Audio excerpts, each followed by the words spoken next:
Hello everybody, welcome back to the channel. Low IQ Media here. Today we're going to cover Death on the Nile. I'm a big fan of the Agatha Christie Poirot stories. If you kind of watch the channel, I kind of like Sherlock Holmes and things like that. I kind of like my mystery. I kind of like mystery movies and kind of detective stories, things like that. This is the story of Poirot, a famous French detective.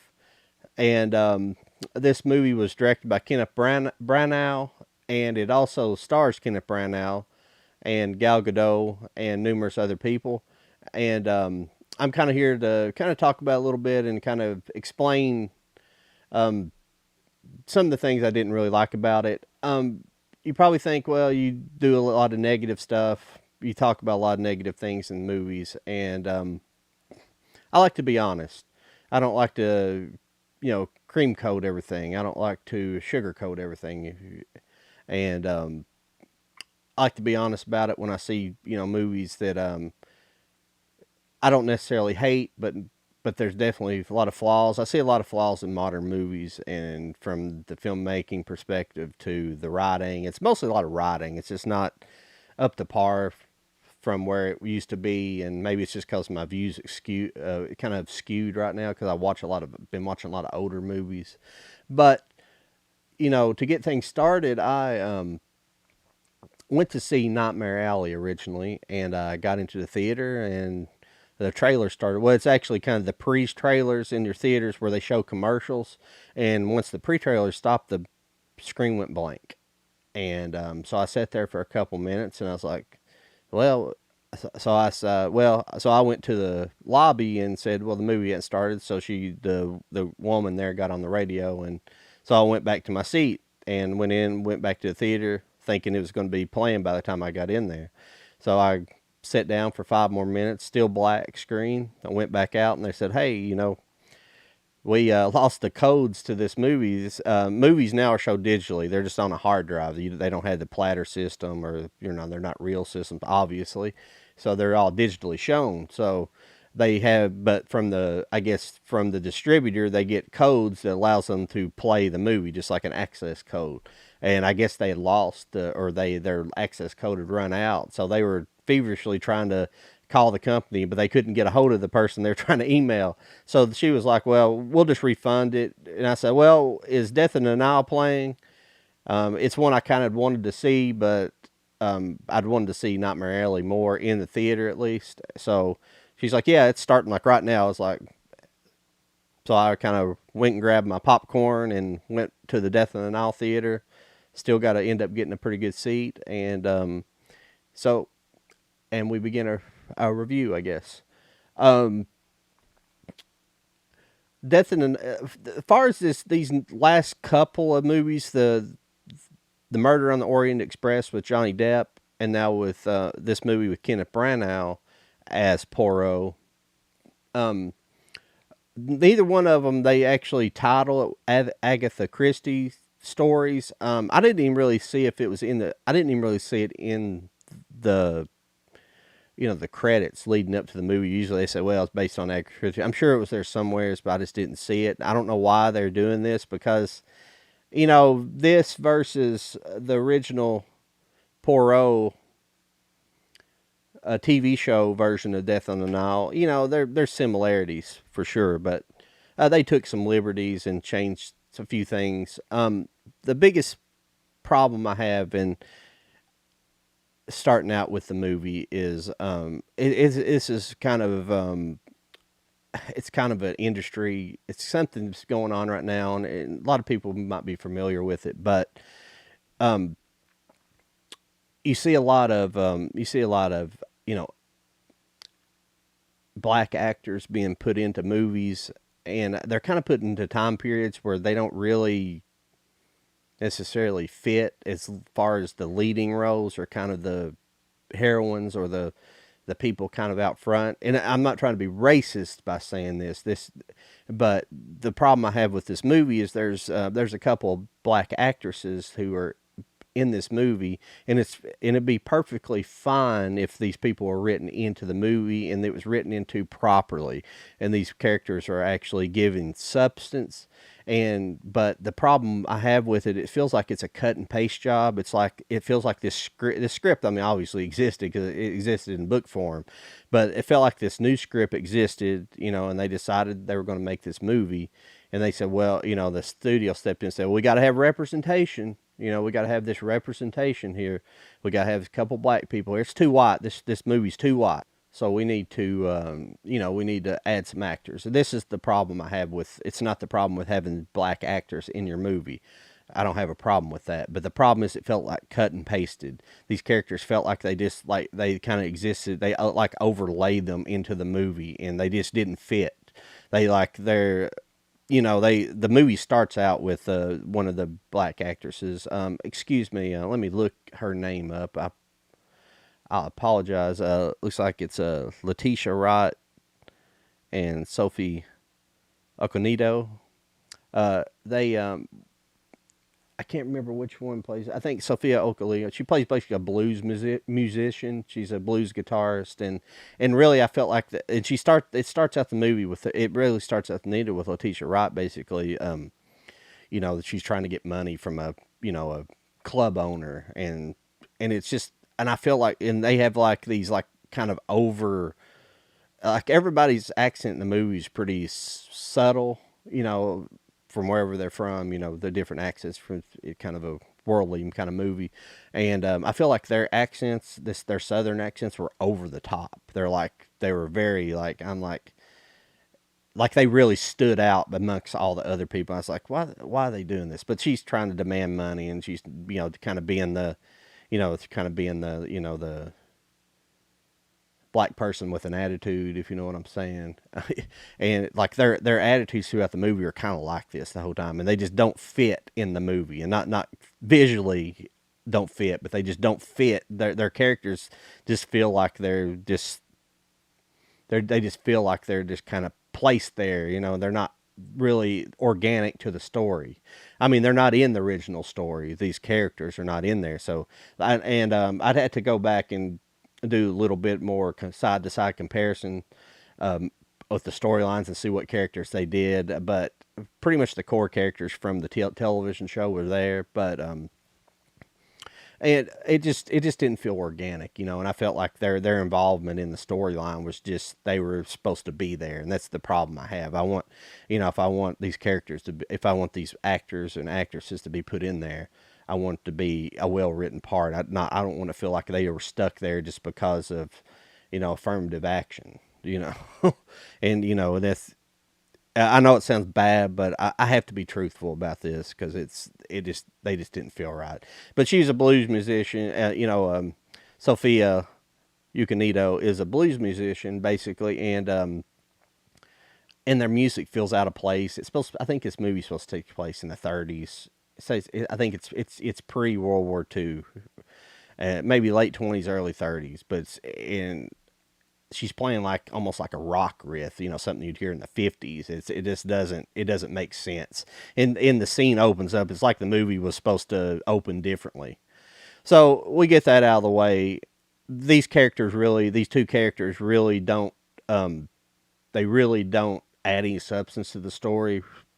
They don't change the story's outcome or anything, so that's why I don't really agree with how they were placed there. There's too much emphasis made on them. There's actually, well, I mean, there kind of is, like they're supposed to be kind of like a love. There's supposed to be kind of a love interest between Poirot and this older black lady, and it's just kind of silly. But you do get some backstory at the beginning of the movie where Poirot was in World War I, and why he has his mustache, because he sustained an injury which left him scarred on his face, so he grows this big mustache. And you establish the point that he had lost the love of his life basically because of this injury, and so he's, you got that kind of trope run through the movie. That's what ties into the Sophia, which her name is Solemn Otterborn, the character. So, it's like it's kind of weird. I'm sorry I've spent so much time on talking about this, but the other kind of glaring problem with the movie is that a Poirot movie should be a big part of the emphasis of the movie should be the investigation of the movie, and I felt like they only spent about a third of this movie on the investigation. The other two-thirds of the movie, like I said before, it stars Gal Gadot, and I feel like they paid Gal Gadot a lot of money to make this movie, and it it feels like they had to give her so much screen time, and so she's on screen a lot. And Gal Gadot's character in this movie is the character who dies, who's the person who gets murdered in the investigation. So I felt like they had to like give her as much screen time as possible. So it's and the problem is like some of the subtleties I think they're trying to bring out in the acting. Gal Gadot's not capable of it.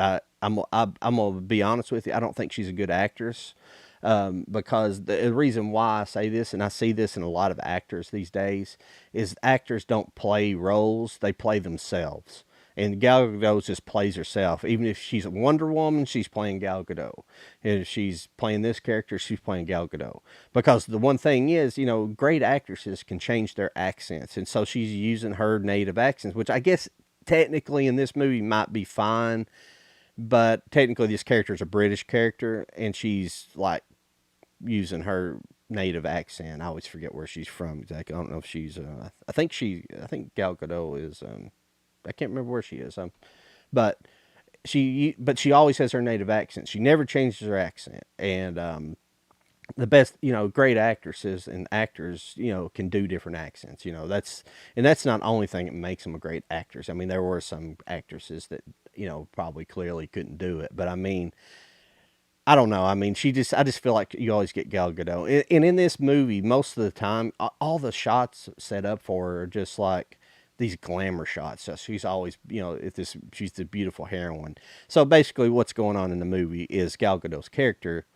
She's what's setting up the murder is that he has stolen her best friend's fiance from her and married the fiance. So they're in Egypt for a honeymoon, and so you find out that the girlfriend, or the best friend is following them everywhere they go because she's like jealous, or obviously pissed off because she stole her fiance. And Gal Gadot's character is like a debonair. She's like very wealthy, and the best friend is not, and they were basically broke. You get a little bit better set up in the television show for this, but so she's surrounded by her wealthy friends. They go on a Nile River cruise, and that's where the murder happens, and the investigation ensues. I'm not going to go through every part of it, but I thought I should set it up a little bit. But the movies, it's hard to, these days, like cinematography and things, it's pretty, I mean, you can definitely, when you see a Tarantino movie or something like that, you're like, oh yeah, the cinematography's wonderful because he was, good at directing it. This movie's great. Now, as far as the visual, aspect of the movie, it looks good, it sounds good, the audio recording is good, everything. The acting's not that superb in it. And, it does have some cool, actor, I keep bumping my microphone with my chin, but it does have some interesting actors in it that I'm trying to bring up here. But Annette Bening's in it, and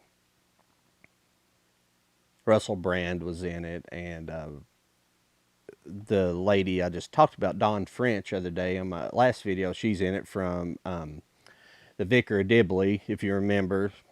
She's in there, and it's got a pretty good cast, and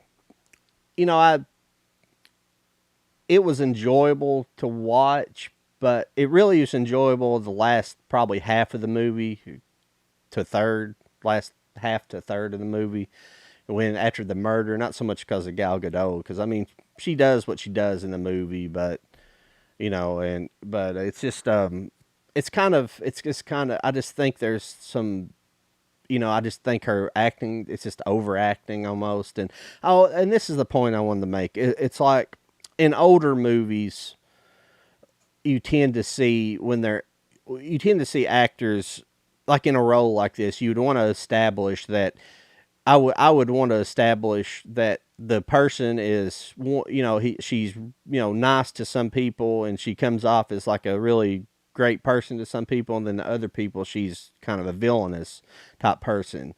And that's really what the story should be. And in the Emily Blunt plays the Gal Gadot character in the original in the original television show, which was the Lynette Ridgway character. Excuse, I never did tell. I always just tell you the actors' names, not the character names. Um,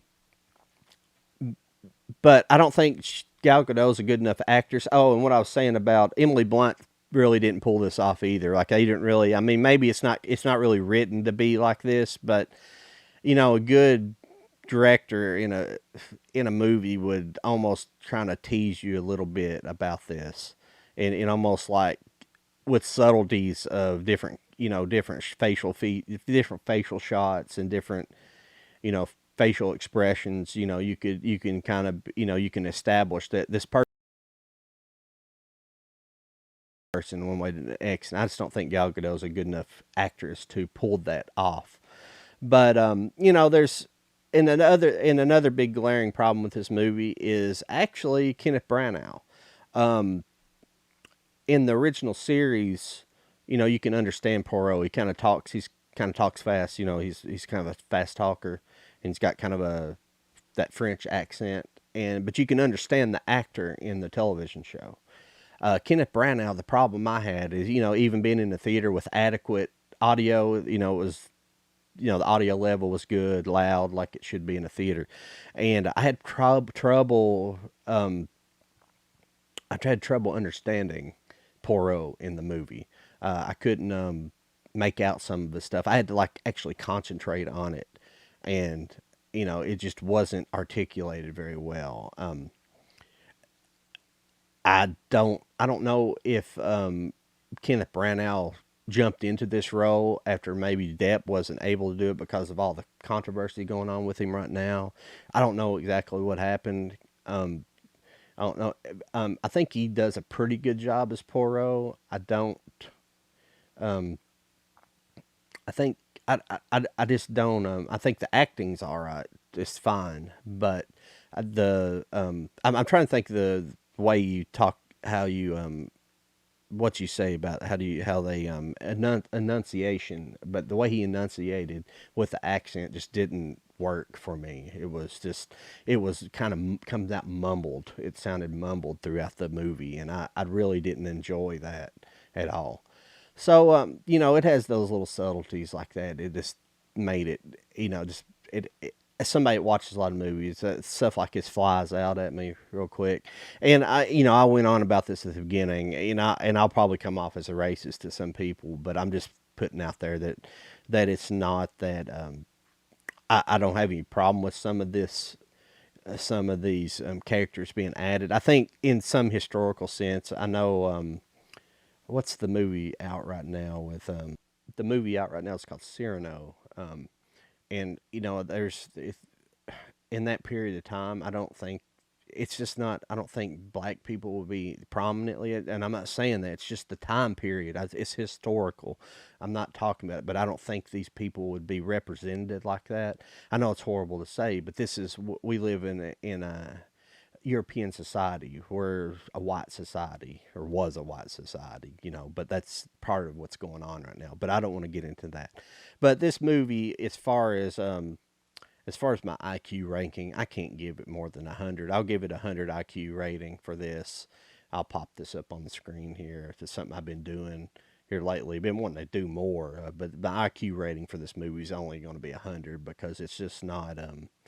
It kind of disappointed in some areas. I just didn't like the performance out of Gal Gadot. I think she was just there. She's just kind of she's beautiful, an extremely beautiful woman. And as far as that aspect of the story, yes, but I think this character should be more dynamic because you got to the person. I mean, obviously she she stole the husband. Of course, if you see the stories, you understand how that ends up working out against her. But I think the character needs to be the acting or the actress needs to be a little more dynamic to kind of for you to understand that role.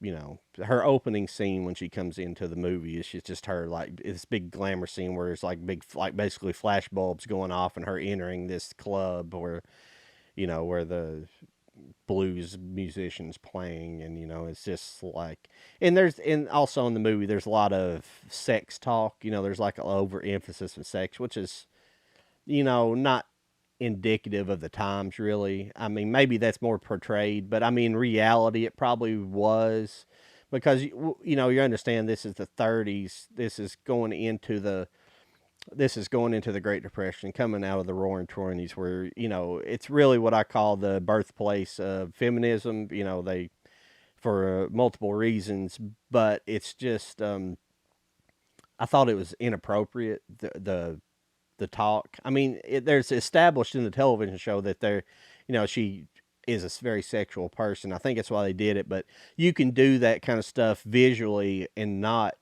do it verbally. You can say like, "Oh, his sex is wonderful. We're having so much sex. That's, you don't have to put it out there. This stuff can be put on screen visually, not verbally." So I give this movie 100, and I don't have like a top. I guess 200 would be the top, but so I give this kind of middle of the ground. It'd be like a 5 out of 10. It wasn't great, and I'm a Poirot fan, and I love the television show. I haven't read this story, so the correlation between the book and the television show versions, I don't know. So if anybody would like to tell me about that in the comments, and somebody's seen the movie and wants to tell me how they feel about it, leave them in the comments. If you like what you see here today, if you want to hear me leave more reviews, make sure to like, share, and subscribe to the channel. Hopefully, we'll eventually get into doing some older movie reviews, but this is fresh on my mind, and I wanted to tell you guys about it. And hopefully, I'll get to see Nightmare Alley eventually. I like to see it in the theater, but it doesn't look like it. I've kind of waited too long, and yeah. Well, that's my review of Death on the Nile. So I will talk to you guys later.